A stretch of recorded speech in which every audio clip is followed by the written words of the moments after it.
what's going on, everybody? Welcome back to the Chasing Dreams podcast, episode 58 with Charlie and Justin.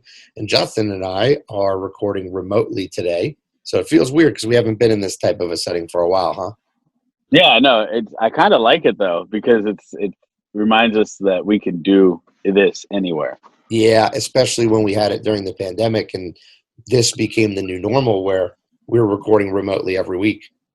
Right. Isn't it weird that in less than I don't know, how long we've been back where we were doing it together? Like, I don't know, 3 months maybe?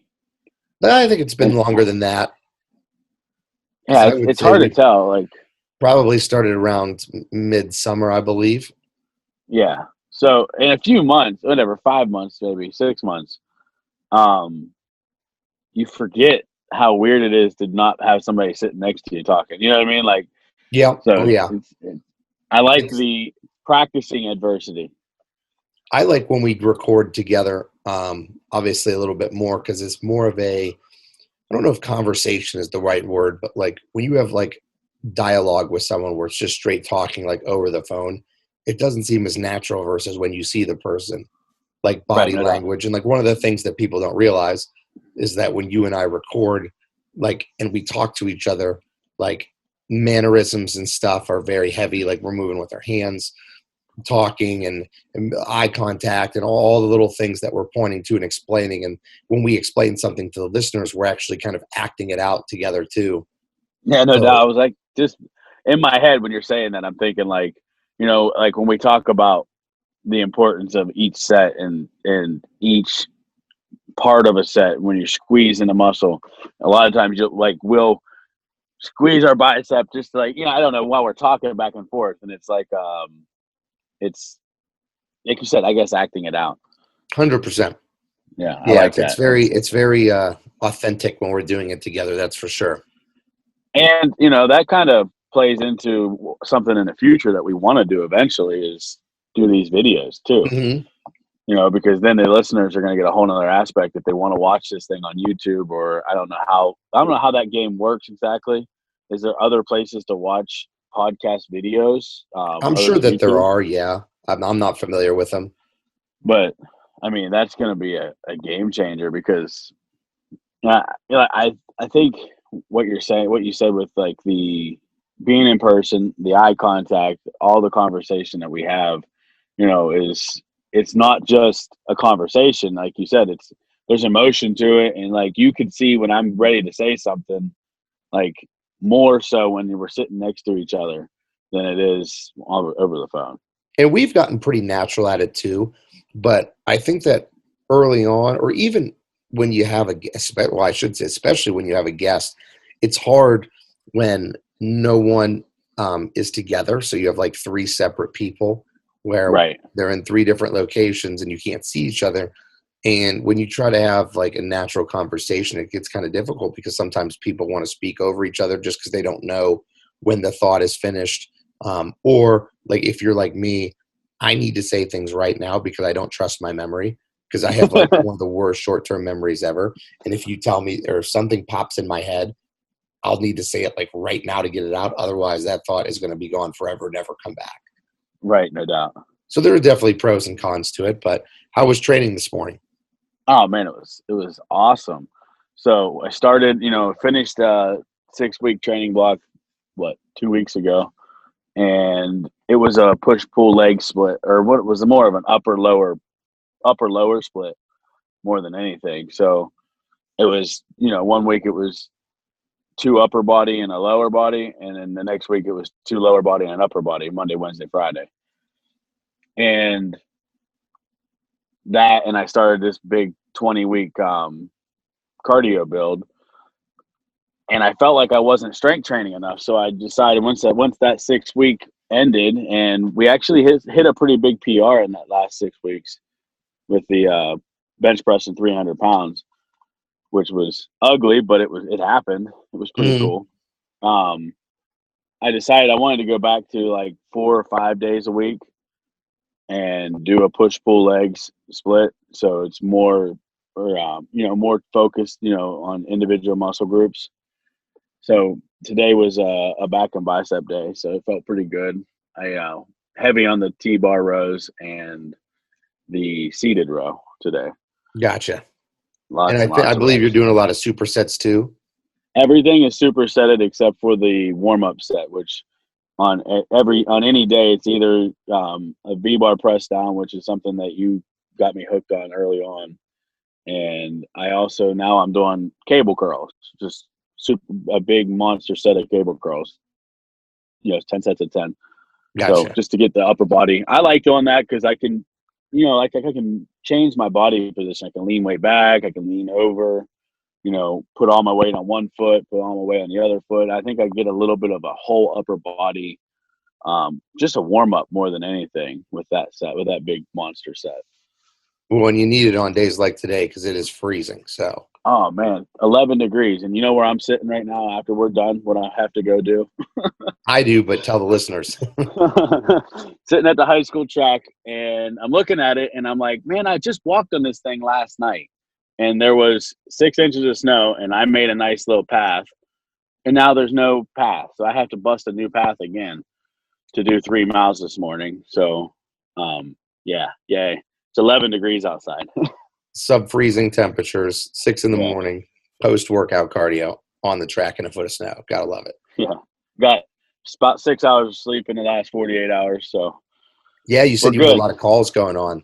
Is that Yeah, typical during the holidays? I don't know. This is my first holiday season in the fire department, so but I would imagine, and it's a white Christmas. We had a white Christmas, which was awesome, but it was a lot of snow really fast, and people don't know how to drive. That's Yeah. pretty much the gist of it. Well, and you have a lot of more travel this time of year, Mhm. obviously. Right, right. Guess So the more you travel, the more likely you are to get in a wreck. right, and I could have, so yesterday I finished up. Our last time we left the station was like 3 in the morning. And I could have went home, went to sleep, and been fine. Got 4 hours of sleep. Woke up at 7 or 8 with the wife, and did the whole family thing. But I was like, "This is the kind of thing we preach about." I texted Matt. We both just left, and we decided not to do a workout. And I texted Matt, and I said, "Hey, man, we're up. Why don't we just change and go get it in? What's it going to hurt? Because this is what we preach about. You know what I mean? Like being uncomfortable and getting out of our comfort zone." So it was like, I got a good workout in, a really solid workout in yesterday morning. The only thing is I went for a heavy set on bench and I just didn't have the gas, but everything else was solid. And then got cardio in and I felt great all day until about 8 o'clock last night. I ran out of steam. Yeah, I was talking to someone and I said that, actually, I should say I've been talking to a bunch of people about this, is I started training early in the morning too, like we've talked about on previous episodes, out of necessity, essentially, because, I have things to do and work all afternoon. So it's difficult for me to get to the gym, or I could get there, but it would be late and I'd rather go early than late. And I've been telling people that now that I'm into this, with the exception of like some weekends and stuff, I don't think that I'd ever want to go back. No, absolutely not. And it sucks because some people just won't do the morning. And like, I really enjoy working out with a few different guys that just won't do mornings. Yeah. And Yep. that sucks. But the whole thing about going to the gym and training is we're training our own bodies. We're not training somebody else's body. Our workout session is our training. Uh-huh. So we have to be selfish about it. You know what I mean? So what works best for you is what works best for you. Yep. And I've had that happen before. That's actually kind of a common discussion that I have is when I do, my workouts or whatever, I'll have people that will come with me and lift. And you kind of like politely tell them, sometimes I'll deviate, but a lot of times I'll say, hey, this is what we're going to do. Like, if you want to jump on board, this is where the ship's going. No, yeah, I definitely I stole that from you too, because whenever you first started training me with diet and exercise, you would write me a program and then we would be at the gym training at the exact same time. It would be two different things, and you would say you could jump on with me if you want, but I'm doing this, period, because that's what you're doing, and you're purpose driven and you're focus driven, so you have to be that way. And I think I that the still higher you go up to, the more, not that I would consider myself higher than anybody, but maybe more experienced than people because of like what I do. So like there's a lot more that's going to go into your training if you're Right. getting ready for a bodybuilding show versus if you're just trying to lose 10 pounds or add 10 pounds to your bench or whatever. So I think that Right. people like kind of respect that when they see, again, this is a common theme that we've had, how serious you are about stuff. If you show that you take something seriously, other people are going to respect that you take it seriously too. I agree 100%. And I think people that um, are going to like train with you in the gym, especially if they are planning on training with you for example, they know that the level of effort that they're going to put into it is going to be worth it regardless what the day is, if it's a push day or a pull day or even if it's a core day, which I don't, we don't do a whole lot of core specific days, but you know that if you are going to train with Charlie, you're going to get a solid workout regardless what the day is. So if you're not on a, what's the word I'm looking for, a focus plan where you have to do legs today, then deviating from time to time isn't a bad thing. Yeah, of course. That's kind of how I structure mine. Um, and I know that in the past, I mean, you currently you're doing Monday, Wednesday, Friday, I believe. Um, well, today you train, but normally when you do Monday, Wednesday, Friday, you can stick to certain days. Whereas what I do is I have a particular split and then it just rolls over. So That's what right I'm now, doing what now. I'm doing is I'm doing upper and lower. So it's upper one, upper two, lower two. So essentially, you're looking at upper body day would be a push day, and then a lower body day, and then an upper body pull focus day, and then a lower. So those are Nice. 4 workouts. Now, sometimes I have those once a week, right? Like Right. maybe Monday, Wednesday, Friday, Sunday. Well, the next week, maybe I miss Monday and I'll go Tuesday. So then it may look like Tuesday, Thursday, Friday, Sunday, Right. or whatever. So I just kind of pick up whatever workout's next. That's the next one I do. I don't always train this particular body part on this day or that day. It just kind of is like a rollover system. So I do like, though, knowing what I'm doing ahead of time. I don't know why, but I feel like there's almost this mental preparation that has to go into it for me. I I agree. And it's we've talked about it before. When I get out of bed, I stretch in the morning. So Hmm. it's not like Natalie's got a huge stretching routine when she first wakes up. It's not like that. But like I get up, I wake up my hip flexors and my knees and my back, and I just stretch a little bit. Do a plank, do a couple push ups, just to wake up. Um, it's whatever the day is kind of heavy on that, for the 5 minutes that I wake up. I focus on that because I go right after I wake up. I go to the bathroom, I put my gym clothes on, take pre workout, and we're lifting in 45 minutes. Yep. So it has to be that way. But yeah, I think that's why I rely so heavily on my book, because I wrote my workout and that's how I stick to it. It's in there. Every Sunday I sit down and I write, the next 4 days out. And because I pretty much train four, and then if I can squeeze a Saturday in, I'll train five. And I do the Uh-huh. same thing you do. So I'm doing chest and triceps on Monday. On Tuesday, I'm doing back and biceps. On Wednesday, I'm doing shoulders and chest. And on Friday, I'm doing legs, and then roll back over chest and triceps on Saturday. The holiday and everything kind of got it messed up, but basically it doesn't matter the day of the week. I always take Thursday off because I have training at the fire department and I have to do my cardio. So I do that in the morning and then fire department at night. But I'm doing Monday through Saturday essentially, taking Sunday to just do some cardio, and it just rolls. Whatever the next day of the week is, all I write in my book is a date because Yep. everything Same. else is already there. I have the workout wrote down, and then I'll take notes. Like I'd have to look back, but I think it was 4 days ago when I hit 300 on the bench, which was really cool. I wrote that in there and a note. 300 pounds, not technically a one rep max because I used the slingshot, but um, either way, a guy that was benching 115 pounds a year and a half ago to moving 300 pounds without a spot. I mean, I had a spotter, but without any lift off or anything, I felt pretty accomplished on that. And I remember a time even before a year and a half ago, about 2 years ago, when, struggling. We were to the point initially where you couldn't even add a 25 deep Yeah. side of the bar. Yeah. It, somebody like I'm pretty open about my journey, but man, does that burn. Oh yeah. Like to talk about, I was 28 years old, 500 pounds, and I couldn't bench 95 pounds. Like the as that, and I don't want to sound rude, but is that like the epitome of pathetic?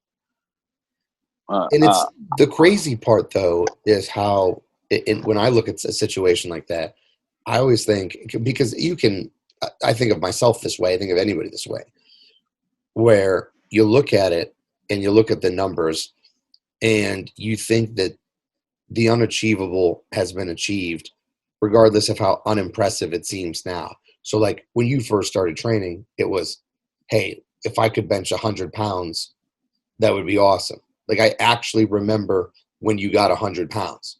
And then right, the next quote milestone up from that would be benching a 45 on each side, a 45-pound plate, which 135 pounds with 45 pounds of bar weight.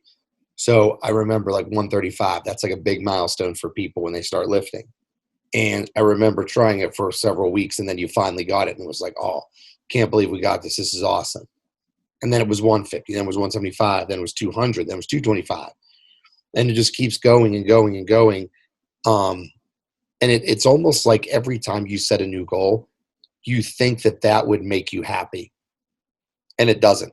I mean, it does no. temporarily, but then it's like, okay, what's next? I really really remember that specific topic when I hit 225, and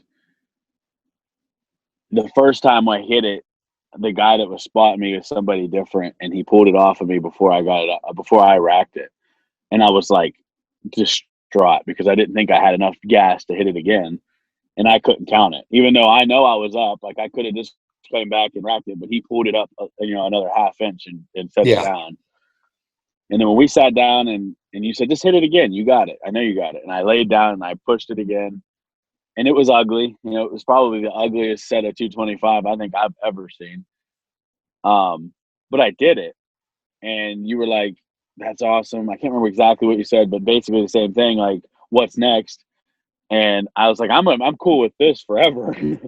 And now I'm like, I'm chasing 315 down like it's my job. Like not warm up with 225 because it's still heavy-ish, but you know that acceptance and that excitement over that weight was very short-lived, Well, I very think very it's short-lived. nice when you have performance markers like that, because I know a lot of people, and I'm one of these people that say, I don't care tangible weight or bar weight. I care about how I look. Like I train for a specific look, and being strong is kind of just a bonus But side effect, or but yeah, byproduct of that. However, I think that it's super important to have quantitative goals in the form of strength training, or even in running or conditioning. Like you want to set a new PR in mile time. It's important to set those things because I think for several reasons. Number one, for me, it keeps it interesting and it keeps me driven, because I think the physique improvements happen so slow. So if you're trying to lose weight or gain weight, and if you're doing it the right way to where it's going to be sustainable, the amount of weight you gain or the amount of weight you lose is so slow that it takes almost forever as it slowly creeps and creeps and creeps on or creeps off, that it can be demotivating at times, and you may not push as hard because it takes so long.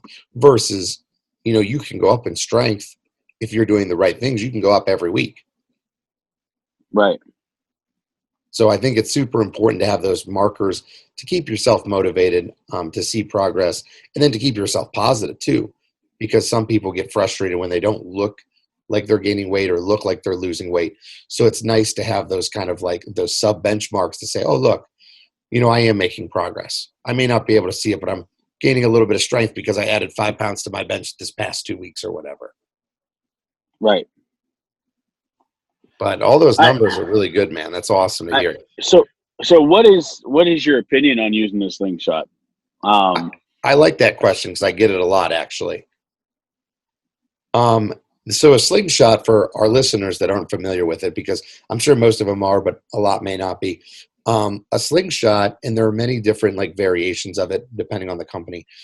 Slingshot specifically is developed by Mark Bell, who is a former powerlifter and owner of Super Training Gym, I believe, in California. And it's a cloth material that kind of your arms go through these loops, and then there's a cloth plate that comes across your chest. And what it does is, as the name implies, it can kind of slingshot the weight off your chest, because as you come down, the cloth gets tighter because it's wrapped around your arms. Um, I'm not really doing this product any justice by describing it. You kind of have to see it. So Google slingshot if you're not familiar with it. But it's used as a really, really important tool, I guess, for lack of a better word, in the powerlifting realm. So a lot of powerlifters use it. I think that it has a ton of application for people. I don't know why, but Justin, to you, doesn't it seem like it's gaining a lot of traction and popularity lately? Yes, I think so. I think I think a lot of people are learning that it's not cheating uh, so much as long as you don't try to say your one rep max is this, because I got it when I was using the slingshot. I wouldn't consider it a cheating thing, which was, early on when I first started, that's what everybody said was, oh yeah, you're cheating, and it's like I don't understand that whole idea. But yeah, I think it's gaining more traction for sure. Yeah, so you're gonna obviously be able to do more with a slingshot than you would without, like what is called raw in the powerlifting community, which means without any type of lifting equipment. So with the slingshot, you're obviously going to do a little bit more weight. There are several applications for it. The first would be for injury prevention or strength maintenance for someone who does have injuries. So let's talk powerlifting specific. You have a lot of shoulder issues for people doing, superhuman weights for a lengthy period of time, because powerlifting, a lot of people compete in it for decades. That's going to wreak havoc on your shoulders. I don't know anybody that has benched 600 pounds with consistency that doesn't eventually end up, you know, beaten up a tad, especially in the shoulder area. So what the bench press or what the slingshot does is, when you're working a bench press or training through pressing movements, it kind of takes a little bit of the tension off of the shoulders at the bottom part where the shoulders would be most compromised. So a lot of people use it as a tool to continue training, because I know guys who've been powerlifting their whole life and they get older and they get to the point where they can't bench anymore. Now in Right. powerlifting, that's like telling a runner, you can't run anymore, because there's only three lifts that powerlifters are focused on: the bench, the squat, and the deadlift. And so when you can't do one of those three lifts, that's taking away 33% of what you want to do. So that's a huge Right. chunk there. So a lot of people use it to continue training. I know that one way that it's applicable to people who don't have injuries would be plateau busting. So part of strength gain is nervous system adaptation, right? So and we've talked about this before in episodes, if Justin can bench 300 pounds, you can't just go into the gym, put on 300 pounds on the bar and bench it. You have to get warmed up first. Now, sometimes that can be misleading, because you can go on a treadmill for an hour, be dripping in sweat, body temperature's elevated. So you're literally warmed up, but then you can't just go on the bench press and bench 300 pounds. You have to do what I like to call those acclimation sets to like build up to that weight. And that's predicated on your nervous system's ability. Your nervous system needs to be fired up in order to handle heavy weight. Like, you ever go real, real heavy and then drop back down, and the weight feels so much lighter on the way down than it did on the way up? Yeah. I mean, Absolutely. that's just your nervous system getting revved up. So when you want to get stronger, part of that is nervous system adaptation. Your nervous system needs to be able to handle heavy and heavier weights, not just the muscle tissue or the tendons and the ligaments or the joints. So when you use the slingshot, you're able to physically feel much more weight than you normally would. So let's say I can bench 300 pounds without one, and I come down to my chest and I press back up, but that's my max. Well, I'm never going to be able to feel heavier weight unless I'm able to do heavier weights. Whereas I could add a slingshot, maybe add some more weight to the bar, so I understand what it feels like to load it at the top. So my joints feel the load, my chest feels load, and then I can come down and press with a little assistance from the slingshot. But my nervous system felt what it was like to handle 320 or 330 or whatever. So I Right. think that it's really a good tool for people to bust through plateaus as well. Yeah, I mean, it's a confidence booster. I mean, really, I without it, I was stuck at 275. I could Uh-huh. not push 275 to save my life. And one of the guys at the gym, he says, "Hey, man, I got that, the slingshot. If you want to use it, use it." And he gave me his locker code and said, "Use it whenever you want." So I said, "Okay, cool." And then like weeks went by, and I was like, "You know what? I'm going to try that thing out." So I tried it out, and I hit 275 for a set of 5, and I was like, "Wait, what are you talking about?" But like what you were saying, when you lock out at the top, you feel all the weight, and you feel it coming down until you get about halfway down, and then that slingshot starts to stretch over your chest, especially my chest because I'm real wide, broad chested. And it gets a little lighter, and you get that initial push off your chest, but then you got the weight again. Like, because I told TJ, one of our mutual friends, who is an incredible raw talent, benching 500 pounds by him, raw. And he says, you still move the weight. It's still there. It's progress. Like, and he said basically the same thing that we both said is like, a year and a half ago, you couldn't bench 135 pounds. Yeah. So, like, give yourself a break for one. And for two, I use it from time to time. So, I think there's even whatever. a third application too, for people listening that may be interested. I think another application would be for someone who's trying to bring up a particular body part. So specifically to bodybuilding, like myself, you're going to use different body parts more heavily through certain ranges of motion. So let's take the bench press, for example. The chest is going to get worked predominantly at the bottom range where you're in a fully stretched position and then coming up through the contraction. Whereas when you're at the very, very top of the bench press, that's predominantly your triceps, right? Because you're going into elbow extension, so you're locking out. So a very common training strategy, if you have trouble locking out your bench press, like say you come down, come up halfway, and you can't lock it out, is to train your triceps because that's where the triceps start to take over the movement. So that's obviously showing a little bit of a weakness there. So training your triceps should bust you through that plateau. So whether it's a strength deficit or even a muscle tissue deficit, using a slingshot can overload the triceps at the top of the range. So in theory, it's working your triceps a little bit more through that motion. Again, taking it off of the shoulders and a little bit off of the chest. Therefore, it might be used for some practical application there, I think, as well. Yeah, that's a good point. And I was sitting here thinking about when you're explaining, using that tool as it's because it's mainly designed for the bench press, which is a well-known chest workout. But you're using a tool that's designed for a chest workout to affect other things, Mm-hmm. triceps, muscle memory, and so on. It's kind of like a training hack in itself. Yeah. Don't focus on the singular part of the exercise. Like take the workout as a whole is affecting all different areas. You know Honestly, what I mean? Like, I don't think it's any different than just programming in a different exercise. So one of the exercises in my rotation that's going to get programmed out soon is a floor pin press. So what I do for those that aren't familiar is I lie on the floor in a squat rack and I put the pins down so my arms are about 90 degrees.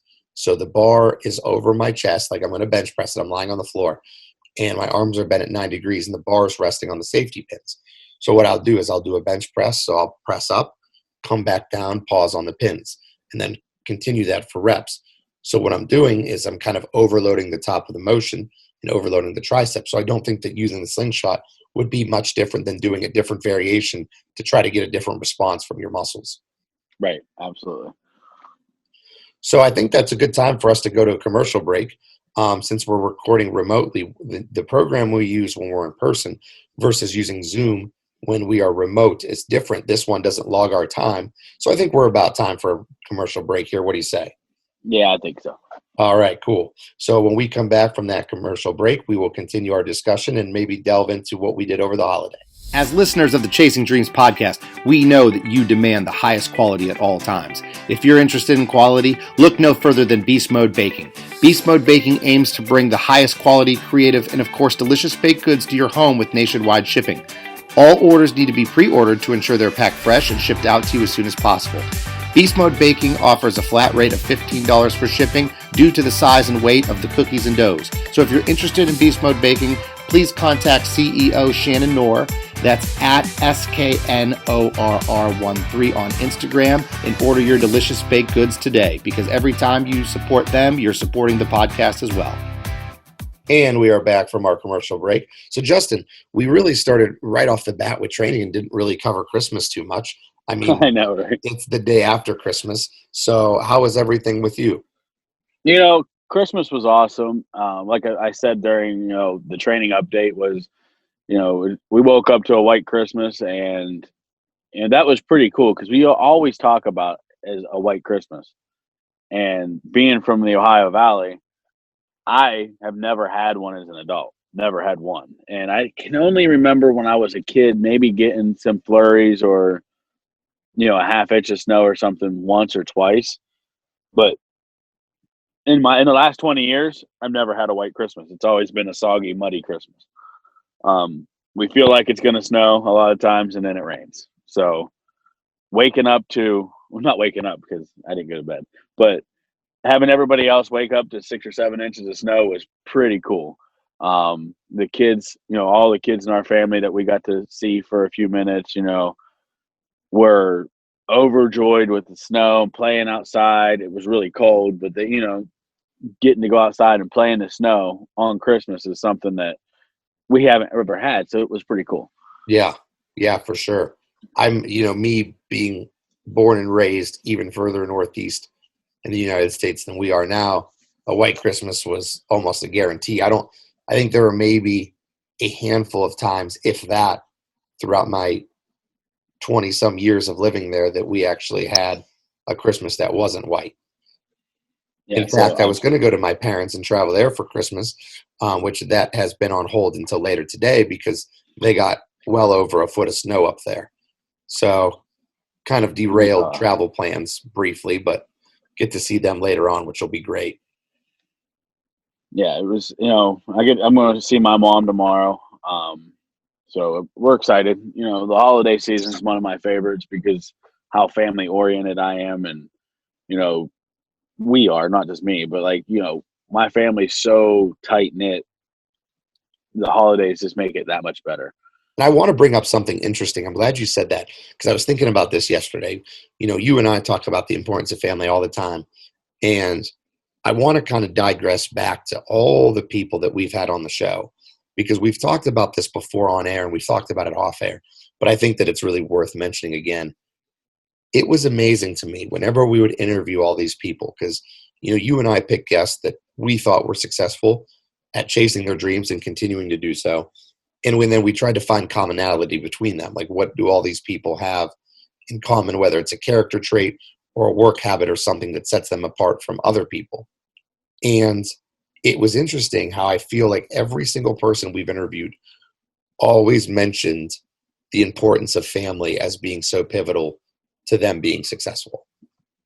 It's been a huge wake-up call to me because when we think about the Chasing Dreams podcast, we think of successful people, like our guests being successful people, helping us and our listeners become successful people. And then if you break that down, all of our guests who are successful in their realm, their number one focus is their family or the way they were raised, which i.e. is their family.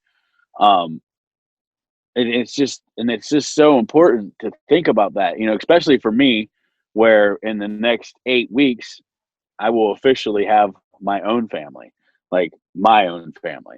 And it reminds me every day how important it is going to be for me to be impactful and a positive role model in my child's life. And I think it was pretty cool when you posted something the other day on Instagram, I remember, And in the caption, you thanked everybody that supported you along the way. I mean, yeah, I have to. And like, I do that a lot. Like, I'll talk to you and I tell Charlie in person or through text, thanks, I really appreciate your support. Or, some of our listeners that I talk to all the time in person, or like, through text or message or something, I'll tell them. But I feel like I'm recognizing that I don't tell the masses how much I appreciate their support. And it's something you're going to start seeing more and more from me, because it's important, and people like to feel the gratification, like the gratitude, like how much we actually appreciate them, Yep. so that was definitely important for me to try to help or try to convey that message. Well, I had a discussion with two of my girls that I train, and I was telling them how I feel like I don't like getting gifts sometimes. And they said, "What do you mean you don't like getting gifts?" Because they're obviously two people that love Christmas. And I said, I almost feel like inadequate in the sense that I can't say how thankful I am when people do things for me. So whenever I get a gift, like I'm always super, super appreciative. And sometimes I feel like saying thank you isn't enough to show how thankful I am or how Dude, that's grateful I so am. And I feel that like is that's kind of the same thing with all this is, like we talked about it, a multitude of times about when people support the show and listen to us or tell us that they listen to us or share it with a friend or, tell you that you're an inspiration because of all your weight loss or tell me that they want to get on stage someday and they think it's motivating that I do that. All those things mean so much to us that we can't really put it into words. And sometimes I almost feel guilty that I can't express vocally how much it means to us. Yeah, I literally turn into a goofball sometimes when I tell somebody thank you, because like if I just say, hey, thank you, I look back like 15 minutes later and I'm like, wait a minute. No, no, no. You have to say something more than just thank you. So I'll message them and say, I know I already said thanks, or I know I already told you I love you today, or I'm proud of you today, but I don't think you understand exactly how much that means to me to say that. Like when I Mhm. tell somebody I'm proud of you, I don't just mean, hey, I'm proud of you, I think you're doing a great job. It's, hey man, I'm really freaking proud of you for what you're doing, because it means something, and it means something to somebody else, and it's a big deal. Like I don't. Sometimes I feel like the weight of our words don't weigh enough for the emotion that I'm trying to put behind them. Does Yeah, that make sense? it does. So I think it's odd that you said that, because we have never had this conversation And like sometimes the off air. words weigh too much for the negative things too. I think that's why you Absolutely. have to be so careful with how you treat people because it seems like you can give people all the positivity in the world and it may not seem super impactful to you, but then if you give negativity, then it can seem super impactful. Right.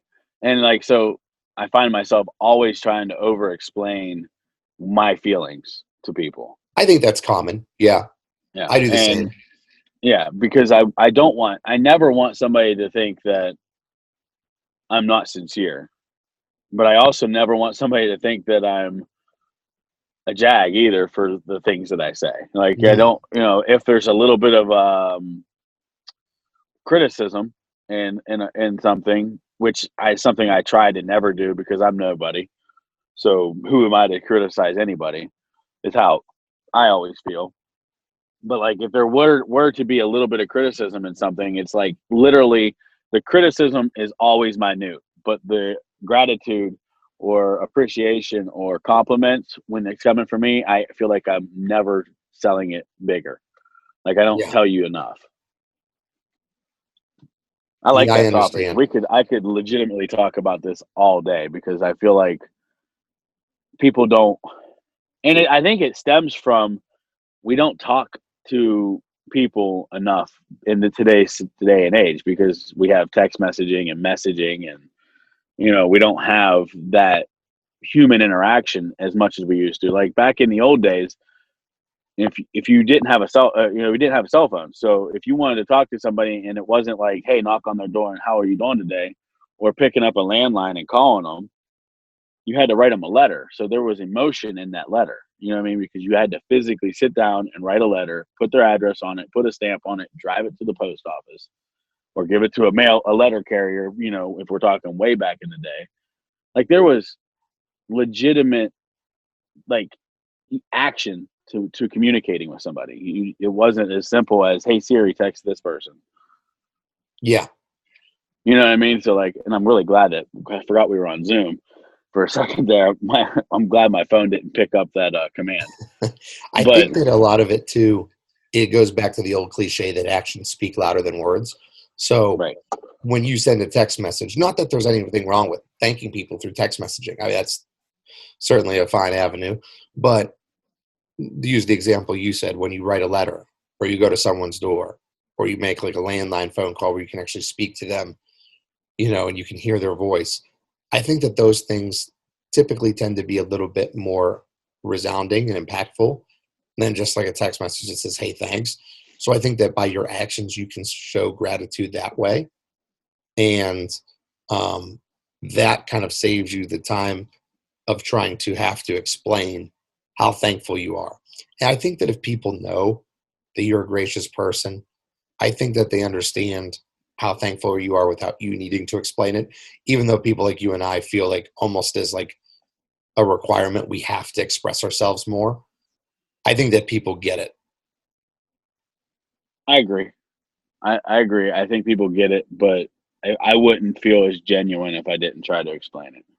And I think for us, like we've talked about this so many times at this point about people listening to the show. And when people come up to us and say that, it's like, I always am caught off guard because it's so unexpected. And those are the instances, to use your phrase, turn into a goofball, where you have to like pause and like reflect on what your words are going to be. Because when someone says, oh, dude, I listen to your show all the time. And you're like, well, what you do?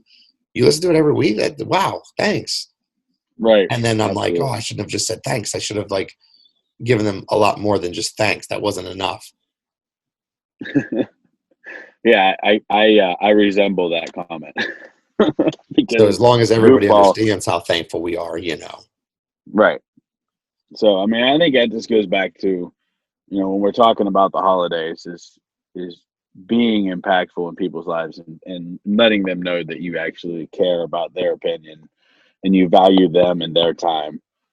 I think that's part of it too, is like whenever somebody gives me a compliment, I value your time. You had to go out of your way to compliment me. So yeah, I want you to know that I value that you complimented me. that's how I view people that listen to the podcast, because we always discuss about how important time management is and how time's like the only commodity that you can't recreate or get back. Once it's gone, it's gone.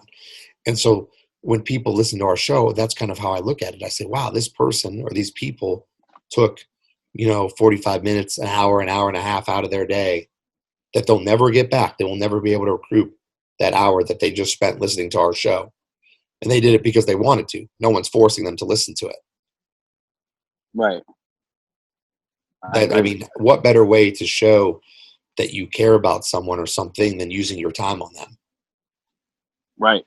That's a very good way to put it. Like, to our listeners, thank you for spending your valuable time. Yeah, because at the end of the day, there's nothing more valuable than that, I don't think. I agree. Because we're limited. It's the one commodity that we are ultimately always going to be limited on. Yeah. Every second that goes by is spent, and you're not getting it back. It's like the old saying in sports: we didn't lose, we just ran out of time. Right. And I feel like with my life too, gosh, I feel like just with everything that I do, I feel like time is the one limiting factor for me. Yeah. And it is. I mean, it's not the one limiting factor just for you. It's for everybody. Like, I don't. I never even thought about this so much, but everything we do has got a timeline on it. So it's like, going back to being thankful, if Charlie does me a solid today and I don't thank him until July for the day solid, is he going to remember what he did, for one? And how much weight is that thank you going to have 6 months later, because how much time has elapsed. And if it was like a huge solid, and the person who did you like this huge thing was expecting, at least some gratitude, and they didn't get it, how much time did they waste wondering why you didn't care? To be fair, though, you could also make the counter argument probably, where if you waited so long to thank me for something or show how grateful you were for something that I did for you, and it was X amount of weeks or X amount of months down the road, to show that you still were impacted by that all these months later, kind of shows me that whatever I did for you obviously worked. Like, wow, Justin really appreciated Fair. this. He remembered it 6 months down the road. Again, I definitely Fair. understand what you're saying, but I think you might be able to even take the counter stance on that too. Right. It, like the wine gets sweeter with time. Yeah, absolutely. Fair. That I like that. That's a paradox that we don't always know. So I Yeah, guess it comes down to in between each individual scenario. How does the person receive the compliment or the thank you, and if they receive it poorly, how do you explain it to them? hmm So yeah, yeah, that's situationally dependent, I think, for sure.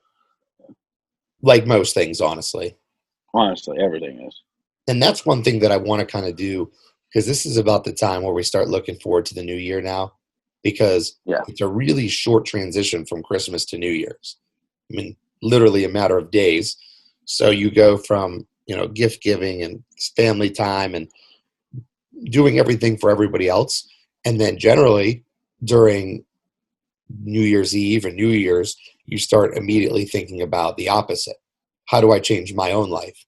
How do I focus on myself? What are my New Year's resolutions? Those sorts of things. And I think that I'm going to kind of combine those two and say that one of the things I want to do a better job of next year is showing gratitude towards people and being more of a people person and being better at explaining how thankful I am for people and what they do for me. That's kind of what we talked about when we did our year in review episode. What we Yeah, plan on doing this whole next season or the next year of the Chasing Dreams podcast is I good want, point. it was, because you know how I am with New Year's. I mean, if we make a resolution, it's, you know, almost guaranteed it's going to go away, in 10 months. And within a year, we're not going to be on that topic anymore. But if you just start right now, that's kind of that's what I know. What's what we did whenever we talked about it on our year in review episode was, making gratitude and thankfulness like part of the forefront. Yeah, And I resemble it. I mean, I'm trying my best every day to resemble the remarks that we talk about on this podcast, because if for some reason somebody looks up to you and I, because you know how I don't feel like I'm anybody at all, and I know you don't either. Like, if somebody does look up to us, I want to be something special to look up to. it's almost like it's an accountability thing, Yeah, and you owe it to yourself and to other people to hold yourself to a high standard. agreed. And I think that it's so important for everybody to do that, because you and I, Justin, are, proof of this, that you never know who's watching or who's listening. So I think Hmm. sometimes we're impacting people that we don't even realize that we're impacting. Like you during your weight loss journey, like you wouldn't believe the number of people that come up to me and would tell me about how motivating it is to see you work in here. And this was when you were at your heaviest. And they've said, that guy's 400 or 500 pounds and he come in here and work harder than anybody. Like that's not an excuse for me. Then I need to come in and do my best, because if he can do it, I can do it too. And like people Right. would admire you from afar, and then you didn't even realize you were impacting. And so I think it's important for everybody to realize that, for good or for worse, the things that you do are being watched every day by people. I agree. And that's something that I want to. I'm making a conscious effort to focus on, especially with a child on the way. Is they have little ears and little eyes. They see and they hear absolutely everything. So, I'm not saying our listeners have little ears and eyes, but they have ears and eyes and they see and they hear everything. So like the way I talk off air, the way I talk and act in the gym, the way I carry myself in public, um, I have a bad habit of driving like a jerk just because I'm a young guy and I drive a red truck and I drive fast sometimes. I'm making like a conscious effort because like I look at my rearview mirror and I see the Chasing Dreams podcast on my back window, and I don't want people to think that is what they can expect from the Chasing Dreams podcast. I want them to think, wow, that guy's a pretty good driver. Oh, cool. What does Chasing Dreams mean? So, that's a thing that, I'm doing also, is like leading by example. Like I want to be the example to lead by. Yep. And one thing that I want to do too is try to be the same person off air that I am on air. So right. I had that happen one time where, you and I were talking about something, and the topic slips my mind right now. It's eluding me. But we talked about something in particular that I struggled with. And I remember someone saying to you, like, oh, that was pretty cool to hear Charlie open up about that and say that he struggles with this because sometimes he seems perfect. And that was like kind of a wake-up call to me, because I needed to change how I was portraying myself, because I didn't want to ever come across like that. Like you and I have always given the disclaimer, like, hey, we're not doing this to preach to you about chasing dreams. We're just letting you into kind of our side of things and allowing you to watch us as we chase our dreams and try to figure stuff out. We don't have it figured out. We're trying to figure it out. Hence why we have guests on pretty regularly, and then take some time to reflect on what our guests said, because we're trying to learn.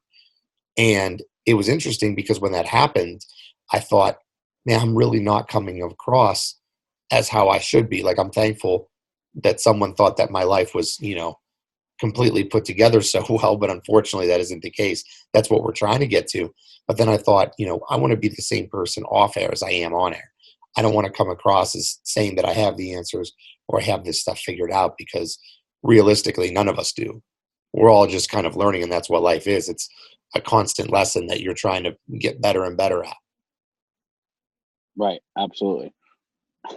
Absolutely. Well, man, I think that's a pretty good place to end, as long as you don't have anything else to add. No, I don't really. I mean, I do. I could talk about this forever, but I agree. That's a good topic, a good spot to stop, because I don't want this topic to get lost either. Yeah. You know what I mean? Course, like, of course. it's, it hits home whenever we think about it. So, I guess a closing thought would be genuine, and take people's word for what they say. Yep. Take my word for what I say, especially because when I tell you I'm proud of you, or if I tell you I love you, or thank you, I mean it with absolutely every fiber of my being. Yep. And I could attest to that, not only for myself, but for you as well, because I know that you're a genuine person. I think that the takeaway message that I have too, even though it really wasn't talked about too much, but indirectly it was, is with being a genuine person, I think that you need to surround yourself by people like that, because you are who you surround yourself with. And if you surround yourself with like company, then people are going to have a little bit more trust in what you say. So if I come on here with you and we have these discussions about self-improvement and well-being and health and fitness and, dream chasing and professionalism and whatever, and then I go off air and I don't hang around with those types of people, or I'm getting involved with people who don't do that sort of thing, then obviously that discredits my message a little bit, because I can talk about it, but I'm not being about it. Whereas I want to be the same person on air and off air. Yep, I agree. All right, man. So that's a good place to wrap it up. I hope you enjoy the rest of your holidays, because when we meet again, what day is Saturday? I don't even know what today's date is. Saturday is the 2nd. All right. So it'll be after New Year's then. Yep. We'll have to plan. You and I will have to coordinate off air about what we're going to do for that episode, because for all intents and purposes, we can kind of make that a New Year's episode since it's the day after. And who knows, we may even record it the day of or the day before. Right. So we'll have to coordinate something cool for that to talk about too. All right, guys. So with that, we have come to the end of another episode of the Chasing Dreams podcast. This has been episode 58 with Charlie and Justin, recording remotely. As always, and with a lot of sincerity, we say that we appreciate your listenership, and we will talk to all of you next week. Unbreakable, unstoppable, I push to the edge and